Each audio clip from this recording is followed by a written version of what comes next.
गुजरात दंगों पर बीबीसी ने 2 एपिसोड की एक डॉक्यूमेंट्री बनाई जिसका नाम है इंडिया द मोदी क्वेश्चन। लेकिन इस डॉक्यूमेंट्री के आते ही भारत में बवाल मच गया। भारतीय विदेश मंत्रालय के प्रवक्ता अरिंदम बागची ने इस डॉक्यूमेंट्री पर बयान देते हुए कहा कि यह एक प्रोपेगेंडा पीस है। इसका मकसद एक खास तरह के नैरेटिव को पेश करना है। बीबीसी की इस डॉक्यूमेंट्री में ऐसा क्या है कि भारत सरकार इसे भारत में दिखाने ही नहीं देना चाहती। पहले इसे यूट्यूब से हटाया गया और फिर बाद में जब लोगों ने इस डॉक्यूमेंट्री की लिंक्स शेयर करते हुए ट्वीट्स किए तो ट्विटर से भी उन्हें ब्लॉक करा दिया गया। आखिर क्या है ऐसा बीबीसी की रिपोर्ट में जिससे सरकार इतनी परेशान हो गई कि भारत के आम लोगों को वो वीडियोज देखने ही नहीं देना चाहती? आखिर ऐसा कौन सा सच है जिसे मोदी देश के लोगों तक पहुंचने नहीं देना चाहते? गुजरात दंगों में आखिर मोदी की भूमिका इतनी संदिग्ध क्यों थी कि जब भी गुजरात दंगों का जिक्र होता है मोदी सवालों से भागने लगते हैं? आज के इस एपिसोड में इन्हीं तमाम सवालों के जवाब तलाशेंगे और जानेंगे कि आखिर कौन थे गुजरात दंगों के असली गुनहगार जिनकी वजह से गुजरात में 3000 से अधिक लोगों को अपनी जान गंवानी पड़ी, वो भी सिर्फ कुछ लोगों के राजनीतिक फायदे के लिए। नमस्कार, मैं श्यामीरा सिंह। उससे पहले कि गुजरात दंगों में मोदी की भूमिका पर बात करें, पहले गुजरात दंगों में हुए उन बड़े बड़े नरसंहारों के बारे में बात करते हैं जिन्हें सुनकर आप गुजरात दंगों में हुई दरिंदगी को शायद कुछ हद तक समझें। गुजरात दंगों को गुजरात दंगे कहना ही हजारों पीड़ितों के साथ अन्याय है, क्योंकि दंगे 2 समूहों के बीच में होते हैं जब 2 समूह आपस में भिड़ जाते हैं। लेकिन गुजरात दंगों में 2 पक्ष थे ही नहीं, वहां सिर्फ एक ही पक्ष था, एक ही समूह था जो जगह जगह घरों में घुसकर लोगों को मार रहे थे, और एक दूसरा समूह था जो अपनी जान बचाने के लिए भाग रहा था और रास्तों में पकड़कर भी जो मार दिए गए। इसलिए गुजरात दंगों को दंगे कहना गलत है, ये नरसंहार थे। इनका सही नाम गुजरात के दंगे नहीं, गुजरात के नरसंहार है। दरअसल गुजरात दंगों के लिए पहले से ही गुजरात में माहौल तैयार किया जा रहा था। गोधरा कांड तो उसके लिए सिर्फ चिंगारी की तरह काम किया। उससे पहले ही आरएसएस के संगठनों जैसे बजरंग दल और विश्व हिंदू परिषद ने पूरे राज्य में सांप्रदायिक तनाव के लिए माहौल बनाया हुआ था। गोधरा में जिस ट्रेन के साथ घटना हुई उस ट्रेन की यात्रा के बारे में ही जान लेंगे तो पता चल जाएगा कि उस वक्त में विश्व हिंदू परिषद ने राज्य में किस तरह का माहौल बनाया हुआ था। गोधरा कांड और गुजरात दंगों की जांच करने वाले कंसर्न सिटीजन ट्रिब्यूनल की रिपोर्ट में भी इन घटनाओं का जिक्र है। इस रिपोर्ट के अनुसार साबरमती एक्सप्रेस 22 फरवरी के दिन अहमदाबाद से अयोध्या जाने के लिए निकली थी। इसमें सैकड़ों कार सेवक सवार थे। गोधरा से करीब 80 किलोमीटर दूर दाहोद रेलवे स्टेशन पर कार सेवकों ने एक मुस्लिम दुकानदार के साथ मारपीट की और बाकी दुकानें भी तोड़ डाली। इसके अलावा अयोध्या पहुंचने से पहले ही रुदौली और दरियाबाद स्टेशन के बीच भी कार सेवकों ने मुस्लिम यात्रियों, महिलाओं और बच्चों पर हमले किए। जब कुछ मुस्लिम लड़कों ने इसका विरोध किया तो उन्हें पतरंगा और रोजा गांव स्टेशन के बीच ट्रेन से फेंक दिया गया। रुदौली स्टेशन पर कई मुस्लिम महिलाएं खून से लथपथ अवस्था में ही ट्रेन से कूद गईं। इसके बाद कार सेवकों को रुदौली स्टेशन पर जो भी मुस्लिम मिला उस पर हमला करना शुरू कर दिया। साबरमती एक्सप्रेस में सवार सैकड़ों कार सेवकों ने खूब आतंक मचाया। अयोध्या और उसके आसपास के जिलों से निकलने वाले एक अखबार जनमोर्चा ने भी गोधरा कांड से 2 दिन पहले यानी 25 फरवरी 2002 के दिन इन खबरों को छापा है। जनमोर्चा अखबार के अनुसार साबरमती एक्सप्रेस में सवार करीब 2000 त्रिशूलधारी बजरंग दल कार्यकर्ताओं ने दरियाबाद स्टेशन के प्लेटफॉर्म पर भयंकर आतंक मचाया। अखबार के अनुसार टाकिया खैरनपुर के रहने वाले अता मोहम्मद प्लेटफॉर्म पर एक ट्रेन का इंतजार कर रहे थे। कार सेवकों ने उन्हें बिना बात के पीटा, कुछ को पकड़कर जबरन जय श्री राम के नारे लगवाए। 50 साल के मोहम्मद अबसार की भी दाढ़ी पकड़कर नोच डाली गई और उनके शरीर में त्रिशूल घोंप दिया गया। रुदौली स्टेशन पर एक और आदमी को लोहे की रोड़ों से पीटा गया। धर्म के उन्माद में पागल कार सेवकों की ये भीड़ अयोध्या से वापस अहमदाबाद लौटने के लिए साबरमती एक्सप्रेस में सवार हुई तो लौटते समय भी रास्ते भर भयंकर आतंक मचाया गया। वही नारे लगाए गए जो आज लगाए जाते हैं। दूध मांगोगे तो खीर देंगे, कश्मीर मांगोगे तो चीर देंगे, मुस्लिमों भारत छोड़ो, मंदिर वहीं बनाएंगे, आदि आदि। साबरमती एक्सप्रेस की इन घटनाओं से अंदाजा लगाया जा सकता है कि भोले भाले हिंदुओं को राजनीतिक इस्तेमाल करने के लिए उन्हें उन्मादी बनाया जा रहा था। इससे पूरे राज्य की स्थिति का आकलन लगाया जा सकता है। आउटलुक मैगजीन के अनुसार गोधरा स्टेशन पर पहुंचने पर ऐसा कहा जाता है कि यहां कार सेवकों की मुस्लिम दुकानदारों से फिर से झड़प हुई। कुछ ऐसी भी रिपोर्ट हैं जो कहती हैं कि कार सेवकों ने एक मुस्लिम लड़की को छेड़ा और उसे ट्रेन के अंदर ले जाने की कोशिश की। इसी दौरान मुस्लिम दुकानदारों की कार सेवकों से लड़ाई हो गई। यहीं पर एक घटना यह भी हुई कि S6 कोच में जब एक मुस्लिम चाय वाला चाय बेचने आया तो कार सेवकों ने उसे बदसलूकी की और भगा दिया। एक आरोप यह भी लगाया जाता है कि चूंकि ट्रेन स्टेशन पर रुकी हुई थी इसलिए कुछ कार सेवक साबरमती एक्सप्रेस की बोगियों के ऊपर चढ़ गए और प्लेटफॉर्म के दूसरी ओर सुबह सुबह शौच आदि के लिए गुजरने वाली मुस्लिम महिलाओं को अश्लील इशारे करने लगे। जिस तरह उन्माद विश्व हिंदू परिषद के द्वारा उन दिनों राज्य में तैयार किया जा रहा था, या साबरमती एक्सप्रेस में सवार विश्व हिंदू परिषद के कार्यकर्ताओं ने जिस तरह के उन्मादी नारे लगाए और हिंसा की, उसमें घटने वाली कोई भी घटना पूरे गुजरात को दंगों में धकेल सकती थी।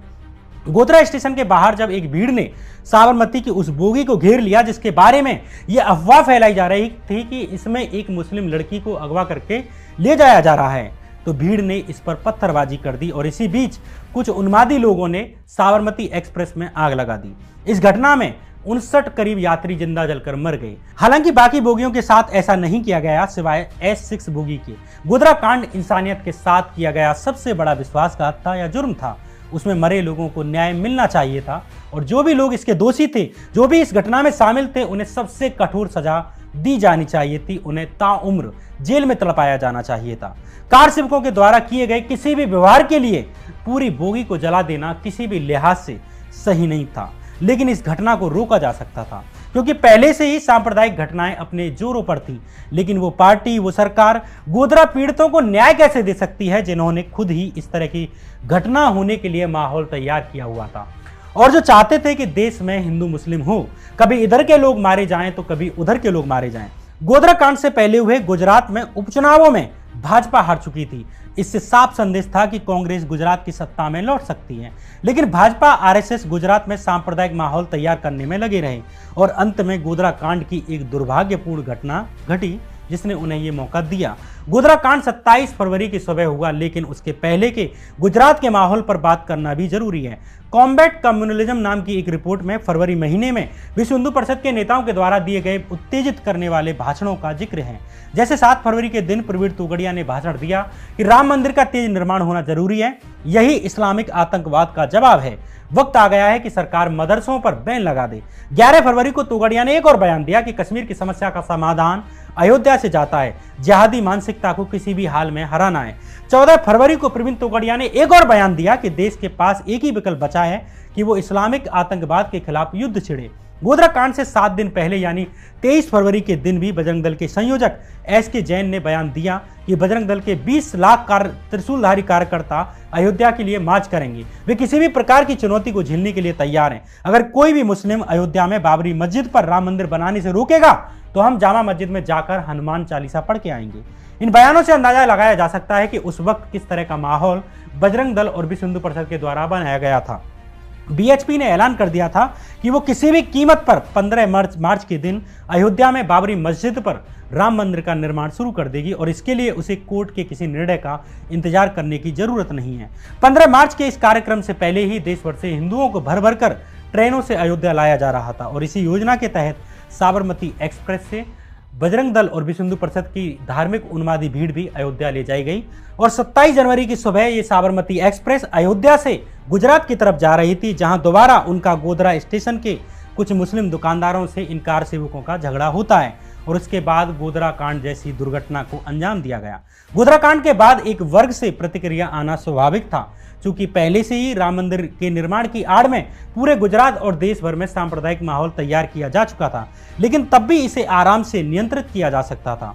उन लोगों को जीवित बचाया जा सकता था जो असल में गोधरा कांड के दोषी नहीं थे, जिनका गोधरा कांड से कोई दूर दूर तक नाता नहीं था। लेकिन गोधरा के बाद पूरे गुजरात में नरसंहार शुरू हो गए। ये नरसंहार इतने तरीके से किए गए कि ऐसे आरोप लगे कि ये पहले से ही सुनियोजित थे, इनकी तैयारियां भी पहले से की गई थी। यहीं पर आती है BBC की रिपोर्ट जो कहती है कि गुजरात दंगे पूर्व नियोजित थे, यानी इनकी तैयारियां भी पहले से की गई थी। दरअसल BBC की डॉक्यूमेंट्री ब्रिटिश सरकार के विदेश मंत्रालय की एक ऐसी रिपोर्ट पर आधारित है जो पहले कभी प्रकाशित नहीं की गई थी। BBC ने ब्रिटिश फॉरेन ऑफिस से इस अनपब्लिश्ड रिपोर्ट को लिया था और डॉक्यूमेंट्री बनाई। इस रिपोर्ट में यानी कि इस डॉक्यूमेंट्री में गुजरात दंगों में हुए कम से कम 2000 लोगों की मौत पर सवाल उठाए गए। ब्रिटिश विदेश विभाग की रिपोर्ट का दावा है कि मोदी साल 2002 में गुजरात में हिंसा का माहौल बनाने के लिए प्रत्यक्ष रूप से जिम्मेदार थे, यानी इन दंगों में मोदी खुद सीधे तौर पर जिम्मेदार थे। ब्रिटिश सरकार की रिपोर्ट के अनुसार ये हिंसा विश्व हिंदू परिषद के द्वारा पहले से ही पूर्व नियोजित, संभवतः महीनों पहले से थी। रिपोर्ट के अनुसार 27 जनवरी को हुए गोधरा कांड ने उन्हें एक बहाना दे दिया। अगर गोधरा कांड ना होता तब भी वे कोई दूसरा मौका ढूंढ लेते, यूके सरकार की यह रिपोर्ट गुजरात दंगों के प्री प्लान्ड होने को लेकर एविडेंस भी देती है। इस रिपोर्ट के अनुसार पुलिस के संपर्कों ने इस बात की पुष्टि की कि मुस्लिमों के घरों और बिजनेस को टारगेट करने के लिए कंप्यूटराइज्ड लिस्ट का इस्तेमाल किया गया। इसमें मुस्लिमों की दुकानों और मकानों के बारे में पहले से ही जानकारियां थी, जिससे साफ होता है कि वे पहले से ही हिंसा के लिए तैयारियां कर रहे थे। ये बातें ब्रिटिश सरकार की उस अनपब्लिश्ड रिपोर्ट में कही गई हैं, जिनके आधार पर बीबीसी ने डॉक्यूमेंट्री बनाई। जिस दिन गोधरा कांड हुआ उसी शाम विश्व हिंदू परिषद ने गुजरात बंद का ऐलान कर दिया और अगले ही दिन गुजरात बंद के दौरान अहमदाबाद के नरोदा पाटिया में बजरंग दल और विश्व हिंदू परिषद की भीड़ पहुंच जाती है। नरोदा पाटिया के लोगों का गोधरा कांड से दूर दूर तक कोई नाता नहीं था, सिवाय इसके कि वे मुस्लिम धर्म से ताल्लुक रखते थे। ये मुस्लिम प्रवासियों की बस्ती थी, जिसमें अधिकतर गरीब मजदूर रहते थे, जिनका काम मजदूरी था और अपने बच्चों को पालना था। लेकिन बजरंग दल और विश्व हिंदू परिषद की भीड़ ने इन बेगुनाह मजदूरों की बस्ती पर हमला कर दिया और एक दो लोग नहीं बल्कि कुल 150 से अधिक लोग मारे गए। तहलका स्टिंग ऑपरेशन में एक गवाह ने एक कुएं को दिखाते हुए बताया कि इन गुंडों ने मुस्लिमों को जलाकर इस कुएं में फेंक दिया और जिनमें अधिकतर महिलाएं थीं। सरकारी आंकड़ों की ही बात करें तो सुबह करीब 9 बजे से शुरू हुआ ये नरसंहार करीब रात के 8 बजे तक चलता रहा। इस दौरान महिलाओं के रेप किए गए, वो भी सबके सामने किए गए और उन्हीं रेप पीड़िताओं को रेप करने के बाद वहीं जिंदा जला दिया गया। इस नरसंहार में कुल 97 मुस्लिमों की हत्या कर दी गई। इनमें से 36 महिलाएं थीं, 35 छोटे छोटे बच्चे थे और 26 पुरुष थे। नरोदा पाटिया के मामले पर ह्यूमन राइट्स वॉच नाम के इंटरनेशनल एनजीओ ने भी ग्राउंड पर जाकर रिपोर्ट की, जांच की। ह्यूमन राइट्स वॉच की इस रिपोर्ट के अनुसार नरोदा पाटिया में दरिया खान घुम्मट कैंप नाम की एक जगह है, जहां पर एक सामूहिक कब्र स्थित है। इस सामूहिक कब्र में 61 लोगों को यहां एक साथ दफनाया गया, जिनमें 34 महिलाएं और 27 बच्चे थे। इनमें से किसी का भी गोधरा कांड से दूर दूर तक कोई संबंध नहीं था। इस कब्र के पास ही एक कब्र खोदने वाले ने ह्यूमन राइट्स वॉच को बताया कि करीब 3 महिलाएं ऐसी थीं जो गर्भवती थीं, जिनके पेट काटकर उनके भ्रूण निकाल दिए गए। अजन्मे बच्चे अपनी मां के पेट से लटके हुए थे, उन्हें मां के पेट से दोबारा सटाकर दफनाया गया। यह हालात नरोदा पाटिया की थी। पूरे 10 घंटे तक नरसंहार चलता रहा। पुलिस के कॉल पर कॉल जाते रहे। पुलिस की मौजूदगी में ही नरोदा पाटिया हुआ। इस नरसंहार का मुख्य आरोपी और बजरंग दल का नेता बाबू बजरंगी तहलका के स्टिंग ऑपरेशन में बड़ी शान से बता रहा है कि कैसे उसने मुस्लिम महिलाओं के पेट को चीरकर अजन्मे बच्चों को बाहर निकाल दिया। इस स्टिंग ऑपरेशन में बाबू बजरंगी नरेंद्र मोदी को भी धन्यवाद देता है और कहता है कि जो गुजरात के लिए नरेंद्र भाई मोदी ने किया वो कोई और नहीं कर सकता था। पुलिस सामने खड़ी रही और हमने मुसलमानों की हत्याएं की। अगर मोदी ना होते तो हम ये कभी ना कर पाते। पुलिस इतनी अधिक थी कि हमें नरोदा पाटिया में घुसने भी नहीं देती। इतना सारा पुलिस फोर्स था, लेकिन हमें रोका नहीं गया।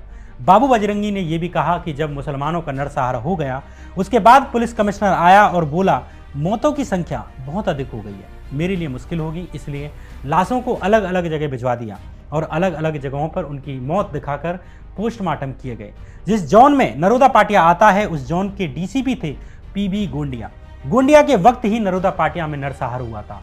जैसे माया कोडनानी पर आरोप लगा, जो कि भाजपा की मंत्री रहीं, कि उन्होंने लोगों को दंगों के लिए उकसाया, वैसे ही एसआईटी ने 2010 में जारी होने वाली अपनी प्राइमरी रिपोर्ट में कहा कि गोंडिया मुस्लिमों के नरसंहार होने के दोषी हैं। उन्होंने मुस्लिमों को नरसंहार को होने दिया, इसके बावजूद उन पर कोई एक्शन ही नहीं लिया गया। एक्शन लेना तो दूर, उनका प्रमोशन किया गया, उनको सिविल डिफेंस का जॉइंट डायरेक्टर बना दिया गया। एसआईटी ने कहा कि अगर गोंडिया ने जिम्मेदारी निभाई होती तो सैकड़ों मुसलमानों को बचाया जा सकता था। नरोदा पाटिया की तरह ही बेस्ट बेकरी कांड का मामला है। दरअसल बेस्ट बेकरी एक दुकान का नाम था। दंगों के दौरान 14 लोग इस दुकान में अपनी जान बचाने के लिए छुपे हुए थे, लेकिन इन 14 लोगों को इस दुकान में ही जिंदा जला दिया गया। मरने वालों में 11 मुसलमानों के अलावा 3 हिंदू भी थे। ये 3 हिंदू उस दुकान में ही काम करते थे और अपनी जान बचाने के लिए छिपे थे। इस मामले की मुख्य गवाह थी जाहिरा शेख। जाहिरा शेख के पूरे परिवार को इस दंगे में जला दिया गया। ऐसे ही जाकिया जाफरी का मामला है। जाकिया जाफरी अपने पति एहसान जाफरी के साथ अहमदाबाद शहर की गुलबर्ग सोसाइटी में रहती थी। एहसान जाफरी कांग्रेस के पूर्व सांसद थे। गोधरा कांड के बाद अगले दिन जब दंगे शुरू हुए तो गुलबर्ग सोसाइटी के बाहर बड़ी संख्या में लोग इकट्ठा हो गए। सैकड़ों की भीड़ ने इस सोसाइटी के गेट को तोड़ दिया और पत्थर और पेट्रोल बम बरसाना शुरू कर दिया। दंगाई भीड़ ने इन बेगुनाहों के घर में आग लगाना शुरू कर दिया, जिनका गोधरा कांड से दूर दूर तक कोई मतलब नहीं था। करीब 35 लोगों को वहीं जिंदा जला दिया गया। न बच्चों को छोड़ा गया, न महिलाओं को छोड़ा गया, न बूढ़ों को। गुलबर्ग सोसाइटी के करीब 69 लोगों की हत्या कर दी गई। ये भीड़ गोधरा में जिंदा जलाए गए 59 हिंदुओं का बदला लेना चाहती थी, लेकिन ले किससे रही थी? किसी के किए हुए की सजा किसी और को दी जा रही थी। ऐसे ही दाहोद जिले में भी एक ही परिवार के 14 लोगों की नृशंसतापूर्वक हत्या कर दी गई। इस मामले को बिल्किस बानो के नाम से जाना जाता है। 19 साल की बिल्किस बानो किचन में खाना बना रही थी, तभी उसकी चाची ने हड़बड़ाते हुए आकर कहा कि भागो, हमारे घरों में आग लगाई जा रही है। घबराई बिल्किस अपनी 3 साल की बेटी सालेहा को लेकर घर से भागने के लिए निकल आई।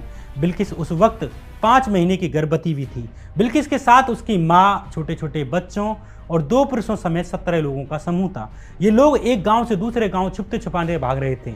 ऐसे ही एक कच्चे रास्ते से भागने के दौरान 2 ट्रकों में लदकर आ रही एक भीड़ ने इन्हें देख लिया।